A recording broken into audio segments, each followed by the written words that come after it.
La réalité du Saint-Esprit. Le Saint-Esprit de Dieu est peu connu par les chrétiens parce que plusieurs ne l'ont pas encore revêtu et même pour ceux qui l'ont revêtu, il demeure un mystère. La lecture de ce livre vous permettra de le revêtir, de connaître son langage et de découvrir les mystères cachés de sa personne. Pour tout contact, appelez au plus 237 678 78 16 21 plus 237 242 0020 09 et il deviendra pour vous une réalité. La réalité du Saint-Esprit, un livre écrit par le révérend pasteur Caleb Ngwa à Tangana.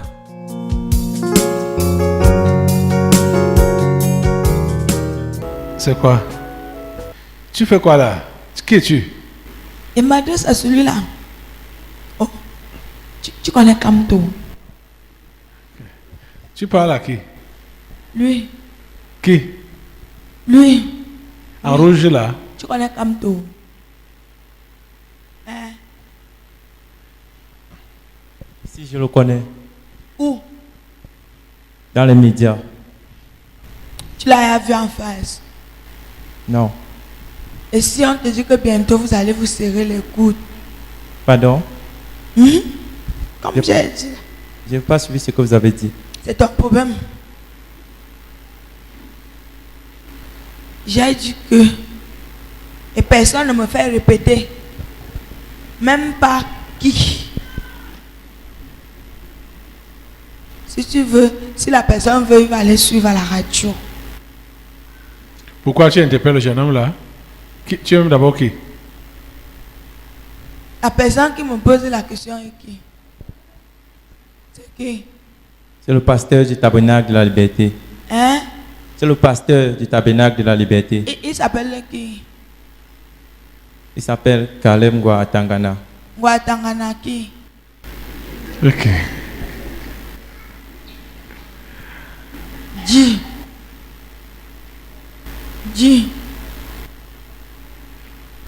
Tu ne dis pas. Hein? Comme tu ne dis pas, je considère que tu es innocent. Et c'est pour l'innocence que tu vas aller saluer Kamto. Kamto est où? Il est en prison à Kondengi. À Kondengi. Oui. Ok. C'est bon. Assois-toi. Merci. Ok. Pourquoi ces questions-là? Mais il a compris. Il a dit merci. Non.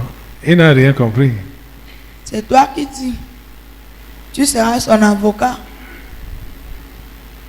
Tant pis si tu es Lolo. Qui es-tu? Moi. Oui. Tu cherches quoi dans la poche? Je cherche son dossier. De qui? Pour lui. Le garçon là? Qui es-tu?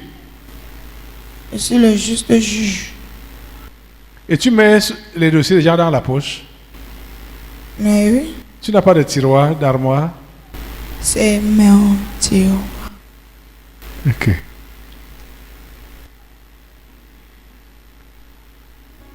Sors ça vite, non? Tu nous perds le temps, non? Non. Même à l'audience et à l'heure de permanence. Ok. Mais on ne fuit pas les dossiers éternellement comme ça, comme tu fais là. J'ai trop d'archives. Ah. Ok, voilà son dossier. Mets-toi debout, jeune homme.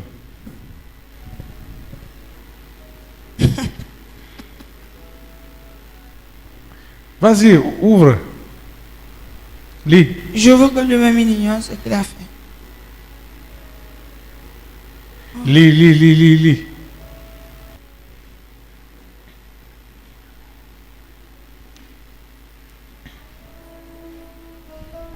Ouais. Je donne seulement son nombre d'années. De quoi? d'emprisonnement. Bien sûr. Il a fait quoi? Sors.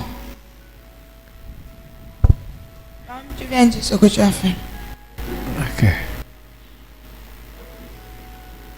Il a même fear of God sur son blouson. Tu as fait quoi? Je n'ai aucune idée, pasteur. Tu lui dis la vérité. Sincèrement.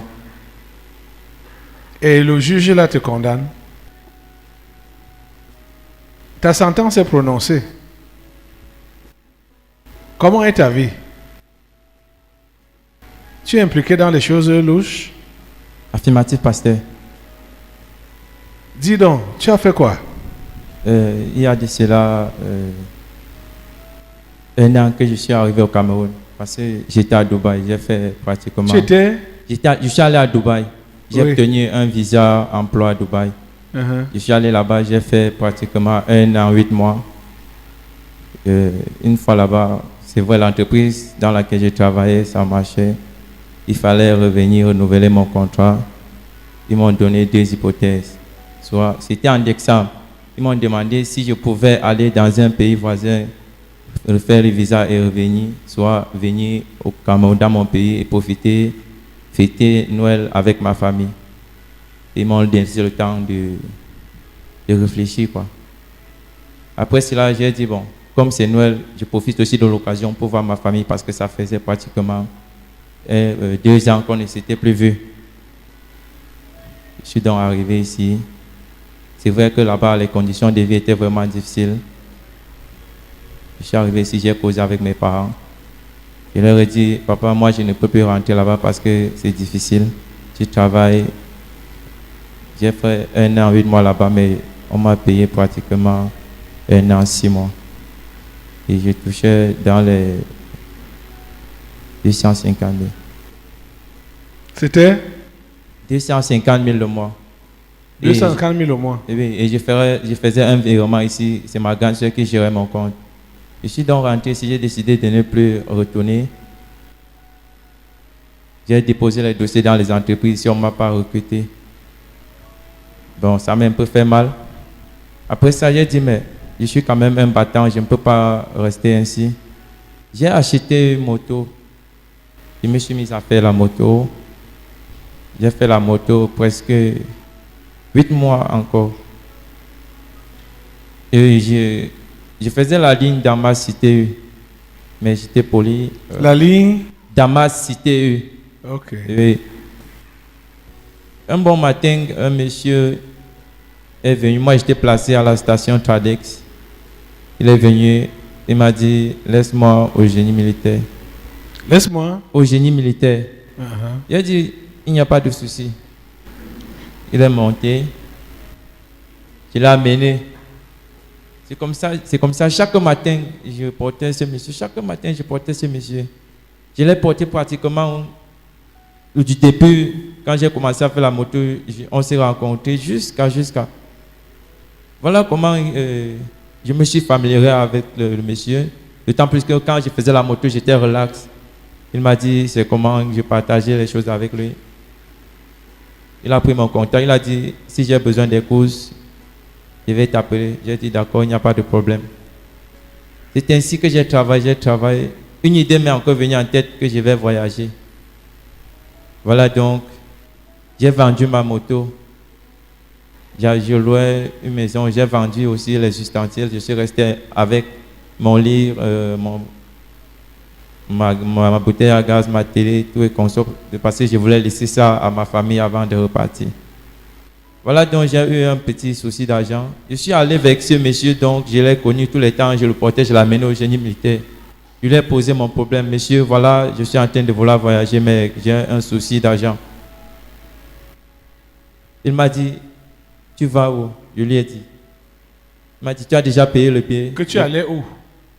J'allais en Guinée équatoriale parce que quand je faisais mon stage académique ici, j'ai connu un ami où je faisais mon stage académique. Lui, il était dans ce garage, il travaillait. À un moment, il allait en Guinée. Quand je suis rentré, j'avais aussi envie de partir. J'étais en contact avec lui et puis il m'a dit, tu peux venir, on travaille ici, ça va aller. J'ai dit d'accord. C'est où j'ai engagé la procédure. j'ai refait un visa. Je suis allé à Douala, j'ai fait un aller-retour, j'ai acheté un billet d'avion qui m'a coûté 255 000 francs. Pour aller ici à Malabo? Si, c'était un aller-retour.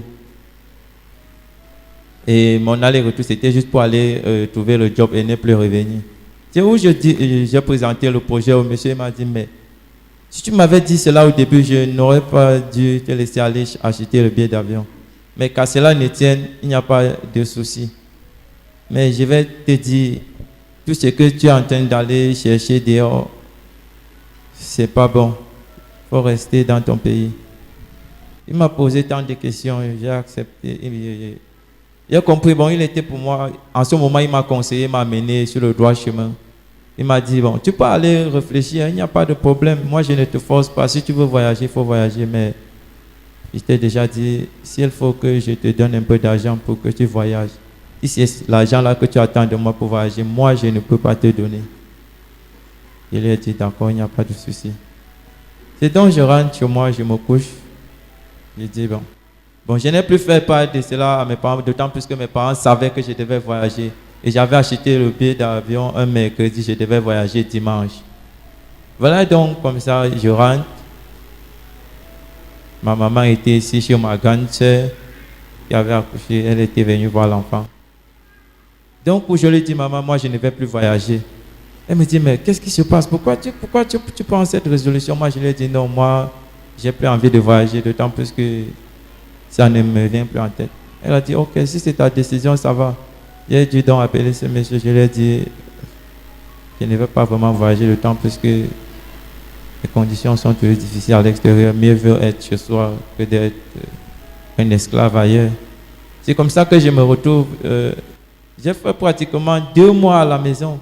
Je ne sortais pas. J'étais vraiment tourmenté.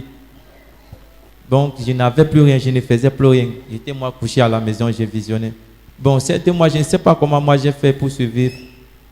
Je ne sais pas vraiment, d'autant plus que je n'avais plus de sous. Quand je voulais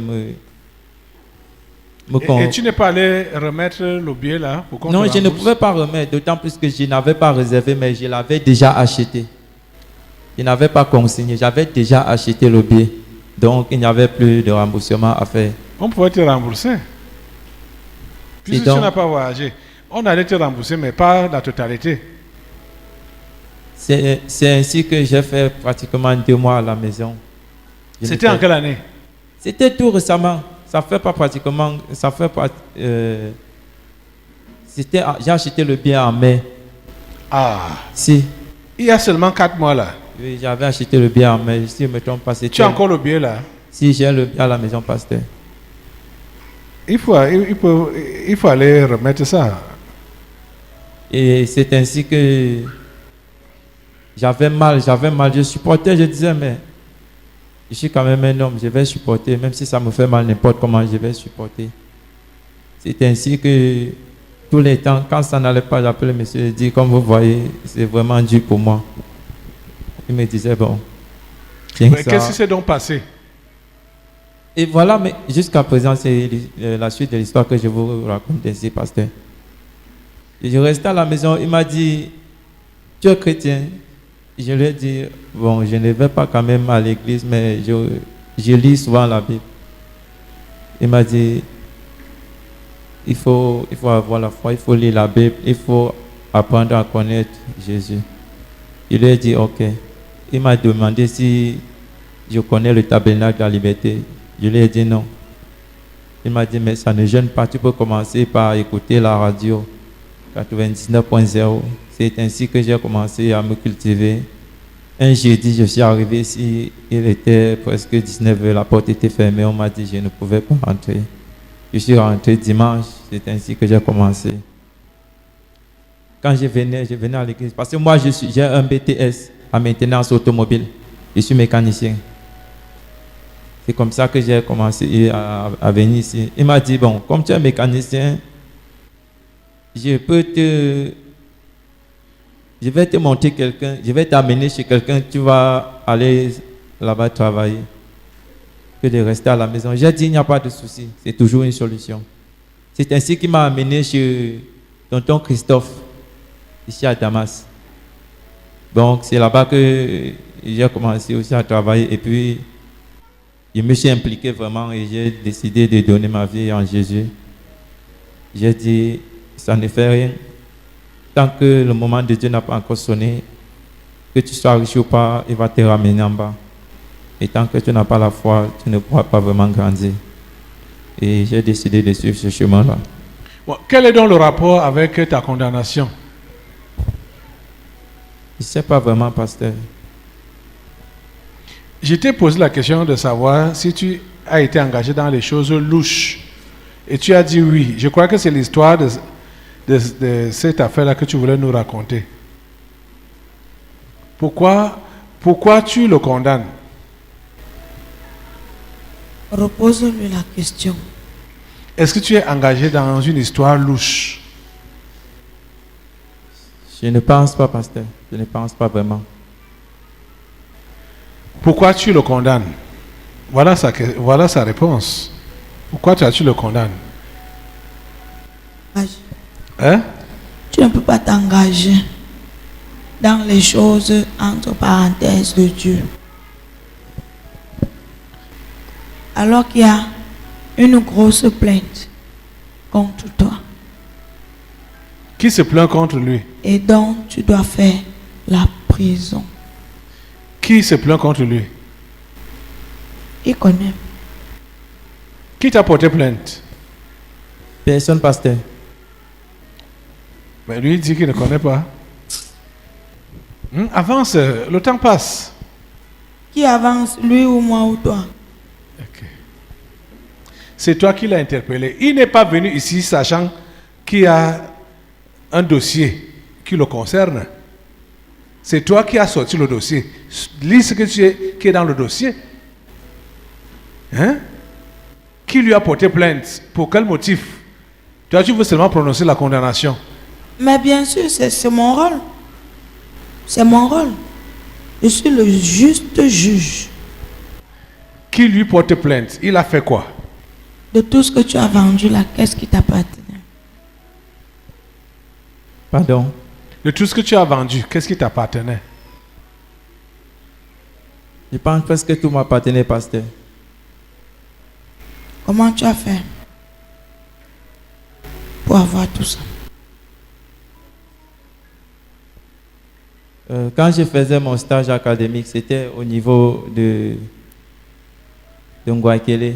Quand je travaillais là-bas, j'avais mes petits revenus et je me battais, j'économisais et puis j'achetais ce que j'avais. Et tout récemment, quand je voulais voyager, avant que je ne vende mes choses, j'avais une moto, je vous l'ai dit tantôt. C'est avec ça que j'achetais un peu de mes choses, quoi.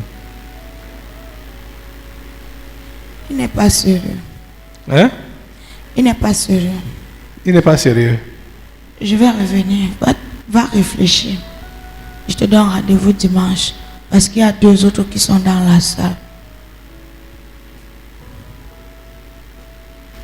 Va t'asseoir. Prends les 2 autres. Fais vite. Là-bas c'est qui? Soulevez l'autre là.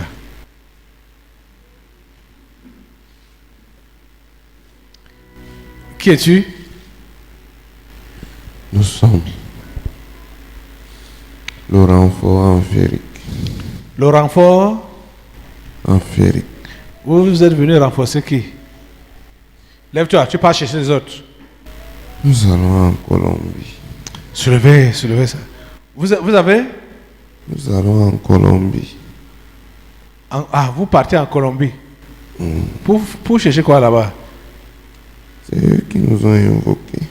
Ils vous ont invoqué, hein? Vous voulez troubler la Colombie, hein?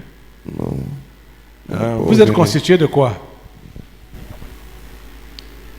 Nous sommes constitués d'esprits de caïmans. Des esprits de caïmans. Et tigres. Les tigres, donc les animaux. Oui. Et vous voulez faire quoi en Colombie? C'est la Colombie qui nous a invoqués. Hein? C'est la Colombie qui nous a invoqués. Ils font quoi avec vous? On va au Venezuela. Ok. Donc la Colombie vous a invoqué pour le Venezuela. Eh oui. Ok.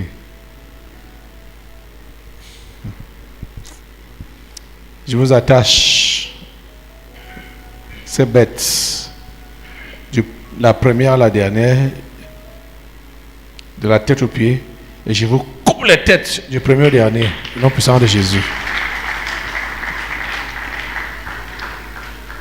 Amen. Les voilà. Hein? Oui. Parle donc, non? Pose-lui la question qu'elle doit aller où cette temps-ci. Quoi? Elle doit faire quoi cette temps-ci? Qui? Elle. Moi, je sais. Tu veux faire quoi? Je vais aller travailler. Il y a quelque chose que tu as envie de faire ces jours-ci. Peut-être voyager. Avant de voyager. Bon, enfin, j'ai trouvé... Illégal. Ah, hein? c'est illégal. Ce que tu veux, ce que tu envisages faire est illégal. C'est quoi? Ben, je voulais faire ma carte d'identité. Je voulais faire ma carte d'identité. Pas comment? Ben, je l'ai fait. Pas comment? Je sais pas. J'avais remis mon acte de naissance. D'où? Cameroun. Et tu es d'où? Je suis française. Je suis française. Camerounaise française. Au Cameroun, ça se fait. Pardon? Est-ce qu'au Cameroun, ça se fait? Non.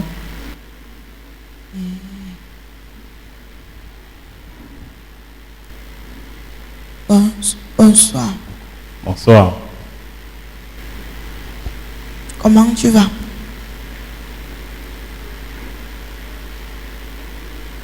Ça va un peu.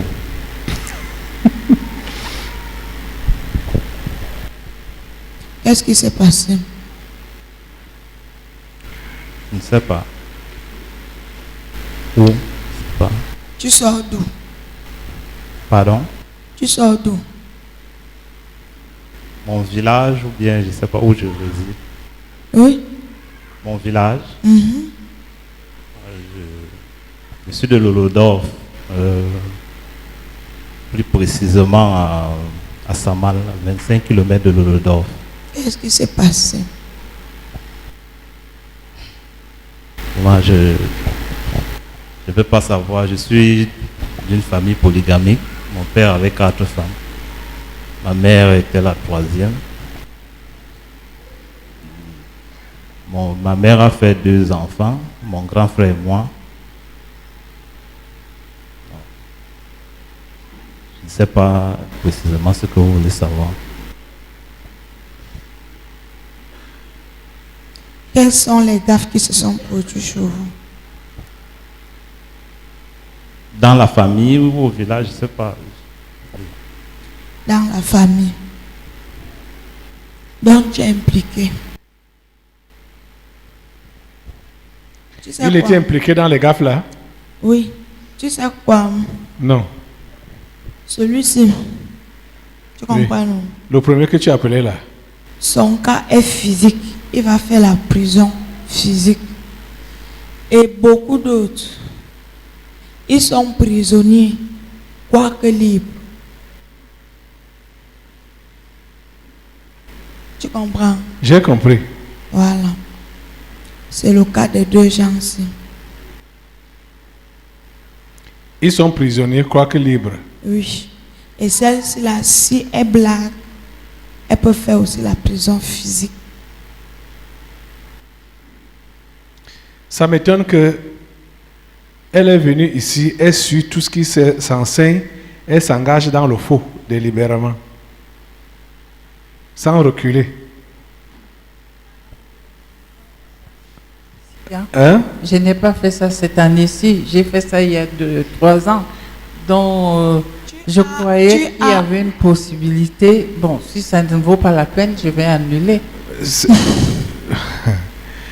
Donc tu ne comprends pas ce qui se passe là. Ça là, tu t'es appelé comment? Le juste juge. Il y a un vrai juste juge, hein, c'est Dieu. Toi, tu es seulement la condamnation. Vous voyez, vous avez déjà assisté à une audience? Non. Tu n'as jamais assisté à une audience? Enfin, un peu, oui. Ou bien tu as regardé à la télé? À la télé. Les procès. Uh-huh. Parce qu'en fait, c'est ça que... Le juste juge, il s'est appelé le juste juge. Mais ce n'est pas le juste juge. Il faut juste dire l'esprit de condamnation, quoi. Par rapport aux actes que vous avez faits dans le passé. Et vous passez dessus comme si de rien n'était, sans savoir que ce sont des actes qui vous condamnent. Voilà donc le bien fondé de l'esprit qui est là. Vous avez posé des actes dans le passé et ces actes-là vous condamnent en temps réel. Et c'est ça qu'on vous révèle là maintenant. Là. Comme toi, par exemple, française, parce que tu es d'origine camerounaise, tu utilises ton acte pour faire la carte d'identité camerounaise. Ce n'est pas normal. C'est illégal. Et c'est condamnable. Parce que c'est le faux.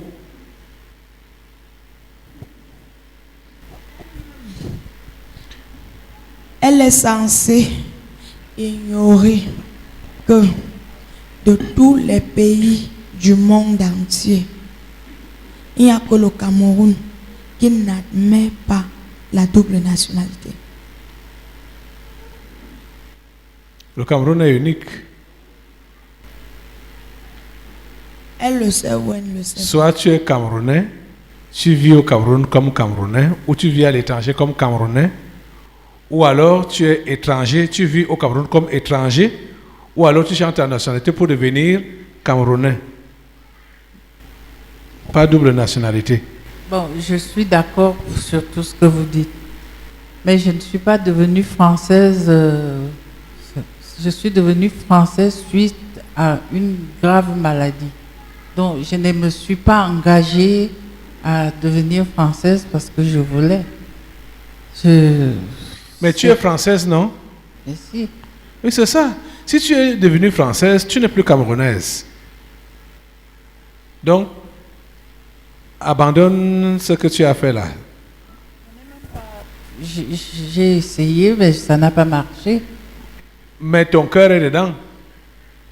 Non, puisque lundi, je dois partir. Ton cœur est dedans. À devenir camerounaise frauduleusement. Ce n'est plus ton pays. Oh. Même si tu as... Même si tu parles étonne comme tu parles étonne, malgré les années que tu as passées là-bas, Tu meurs là. mais quelque chose t'arrive maintenant là, c'est la France qui va intervenir. Tu sais ça, non? Bon, ben, j'annule, je ne veux plus prendre. Je n'ai plus besoin. Hein? Tu n'as pas besoin de faire ça. Ne fais pas ça. Ah, ça va te condamner. Ne fais pas ça. Au moins, elle peut être acquittée, non? Tu te retrouves. Hein? Tu t'es retrouvé. Pas exactement. Qu'est-ce qui s'est passé dans ta famille de bizarre où tu étais impliqué? Tu ne te rappelles pas? Peut-être on va te renvoyer aussi pour dimanche. Hein? On va évoluer. Hein? Tu iras donc réfléchir. Il y a quelque chose que tu as fait dans le passé qui te condamne. Les traces de ça sont derrière toi. Parce que c'est bon de réfléchir soi-même. Hein? et de se rendre à l'évidence que voilà mon problème et de résoudre ça face à face. C'est mieux comme ça. D'accord? Oui, peut-être je peux me rappeler de quelque chose que j'ai fait qui me gêne moi-même. C'est quoi? Je me rappelle, il y a de cela quelques années, j'ai une sœur consanguine, nous sommes même père. Elle est aux États-Unis. Bon, présentement, elle a été affectée en Éthiopie. Elle travaille au PNUD. Elle m'avait offert des appareils parce que j'avais des difficultés pour m'en sortir. Oui, elle m'a donné 2 téléviseurs,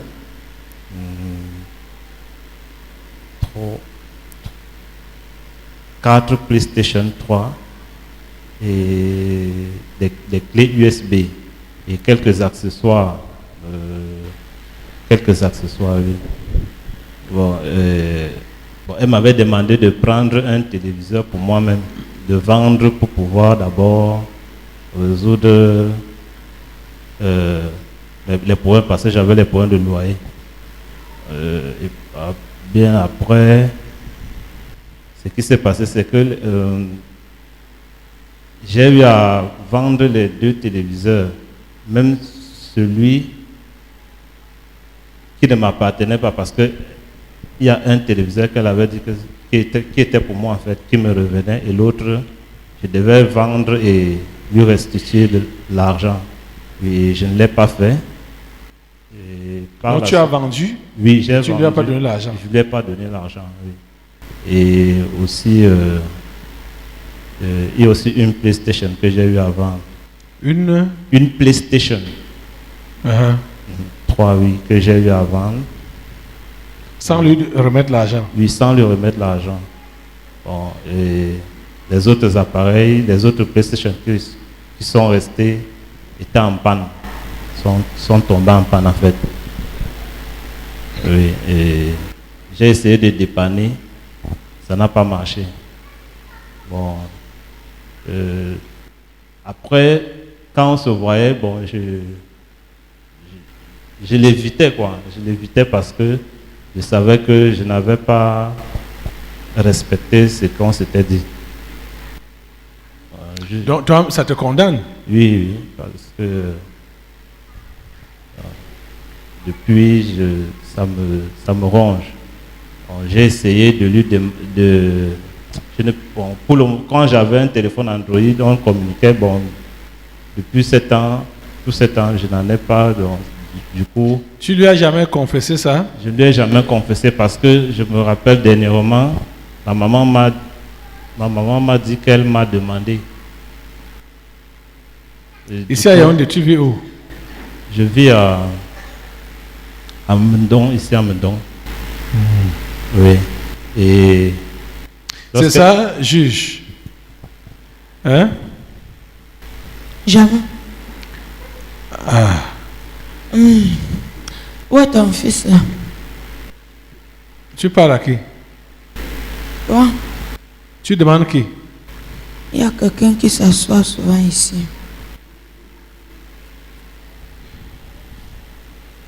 Ici.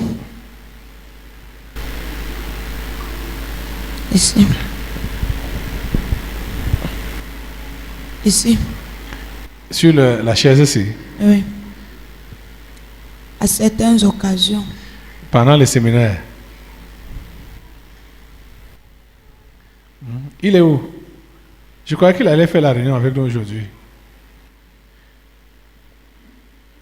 Le frère Ndongo, il est reparti. Ok. Pourquoi tu le cherches? Il y a les gens à ses trousses. Hein? Il y a les gens à ses trousses. Il y a les gens à ses trousses. On a 4 personnes. Voilà. Ils lui veulent quoi? Pour finir avec lui. Il leur a fait quoi? Les 12 faisaient quoi aux gens? Hein? Les 12 ont fait quoi? Les apôtres, hein? C'était juste la persécution, non? Parce qu'ils étaient les amis de Jésus. Et on ne voulait pas qu'ils parlent de Jésus. C'est la même chose avec lui, hein? Ok. Ce sont tes gens là-bas comme ça? Bon, tu iras réfléchir. Mais dimanche, tu ne perds pas le temps, hein? Le juge là, tu vas droit au but. Dis-le. Si les gens là ne se rappellent pas, Tu passes, je rentre. s'ils ne se rappellent pas de c'est de quoi on les accuse. Ça, c'est une chose qu'il a énumérée. Parmi tant d'autres. Il va donc réfléchir pour les autres. Faites venir l'autre là. C'est quoi? Hein? Pourquoi tu lui montres Je du doigt? parle de celui qui est assis. S'asseoir. Oui, tu as déjà dit non. Voilà. Qu'il y a des gens qui sont après lui. C'est urgent. Je crois qu'il est même, il est connecté, non? Il est souvent connecté. Uh-huh. Et il y a aussi des moments où il n'arrive pas à suivre le culte jusqu'à la fin parce que L'unité. les gigas ne suffisent pas. sont finis. Les gigas lui font défaut. Ok. Faites tout pour le joindre. Il faut l'appeler hein, après le culte là. Faites tout. Ou pendant le culte. Parce que c'est entre cette nuit et la nuit de demain. Entre cette nuit et la nuit de demain. Voilà. On va même d'abord prier pour lui. Et appelez-le là même maintenant. La communication, vous l'appeler. En attendant, dimanche, je vais te couper la tête. Je voulais lui poser une question. Mon billet d'avion sera périmé lundi, donc je suis obligée de repartir. Je ne sais pas si mon voyage... Ok. Laisse ça. Je t'attache au nom de Jésus. Et te coupe la tête. Juge. Ce n'est pas la voyance qu'on fait ici. Hein? Mon Dieu. Là-bas, c'est qui? Qui es-tu?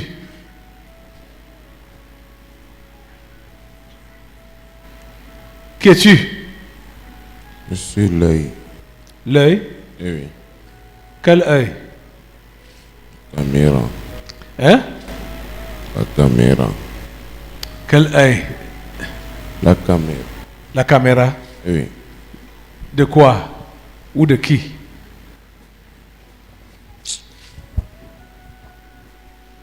Hein? Tu appartiens à qui?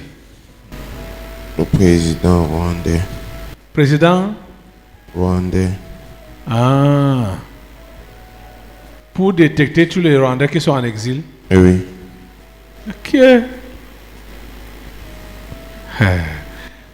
Assemblée, lève-toi, tu brises la caméra là. De Kagame.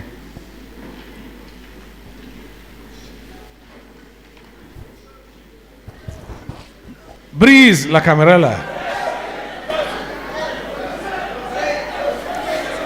L'œil de Kagame. Brisez ça au nom de Jésus.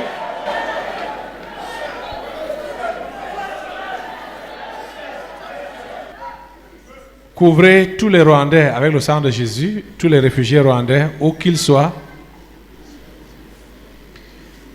invisibles à cette caméra. Déjà, la caméra est brisée. Au nom puissant de Jésus. Caméra de Kagame, je te coupe la tête au nom de Jésus, après t'avoir attaché. Ça, toi. On va passer à l'attouchement. La réalité du Saint-Esprit. Le Saint-Esprit de Dieu est peu connu par les chrétiens parce que plusieurs ne l'ont pas encore revêtu et même pour ceux qui l'ont revêtu, il demeure un mystère. La lecture de ce livre vous permettra de le revêtir, de connaître son langage et de découvrir les mystères cachés de sa personne. Pour tout contact, appelez au plus 237 678 78 16 21 plus 237 242 0020 09 et il deviendra pour vous une réalité. La réalité du Saint-Esprit, un livre écrit par le révérend pasteur Caleb Ngwa à Tangana.